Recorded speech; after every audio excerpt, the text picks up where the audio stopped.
আপনি কি সারাদিন ব্যস্ত থাকেন, কিন্তু দিন শেষে মনে হয় তেমন কোনো কাজই করতে পারেননি? তাহলে সম্ভবত আপনি সময়ের অভাবে নয়, সময় ব্যবস্থাপনার কিছু সাধারণ ভুলের কারণে পিছিয়ে পড়ছেন। আজ জানবেন এমন 5টি ভুল যা এড়াতে পারলে আপনার উৎপাদনশীলতা অনেক বেড়ে যাবে। ভুল নাম্বার 1,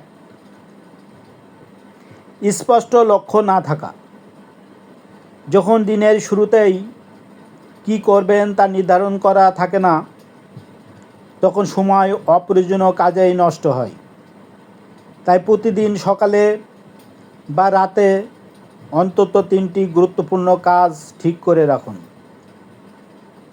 ভুল নাম্বার 2, সব কাজ একসাথে করার চেষ্টা। অনেকে মনে করেন একসাথে অনেক কাজ করলে সময় বাঁচে। বাস্তবে এর ফলে মনোযোগ কমে যায় এবং ভুল বেড়ে যায়। এক সময়ে একটি কাজেই পূর্ণ মনোযোগ দিন।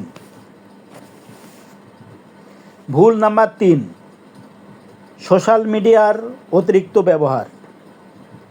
মাত্র কয়েক মিনিটের জন্য ফোন হাতে নেওয়া অনেক সময় আধা ঘন্টা বা আরও বেশি সময় নষ্ট করে দেয়। গুরুত্বপূর্ণ কাজের সময় মোবাইলের নোটিফিকেশন বন্ধ রাখুন।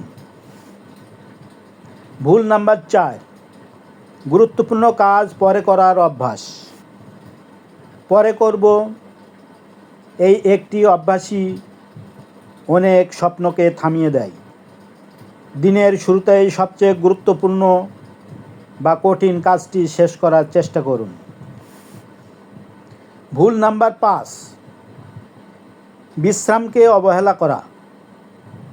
অনেকে মনে করেন বিরতি দিলে সময় নষ্ট হয়, কিন্তু নিয়মিত ছোট্ট বিরতি মনকে সতেজ রাখে এবং দীর্ঘ সময় ভালোভাবে কাজ করতে সাহায্য করে। পোমোডোরো টেকনিক এক্ষেত্রে একটি কার্যকর পদ্ধতি।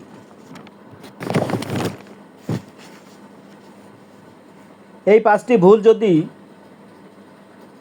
আজ থেকেই এড়িয়ে চলতে পারেন, তাহলে খুব দ্রুতই নিজেকে সময়ের উপর নিয়ন্ত্রণ ফিরে পাবেন। মনে রাখবেন, সময় মানুষকে সবার কাছেই দিনে 24 ঘন্টা থাকে। পার্থক্য শুধু সেই সময়ের সঠিক ব্যবহার। ভিডিওটি ভালো লাগলে লাইক, কমেন্ট ও সাবস্ক্রাইব করুন।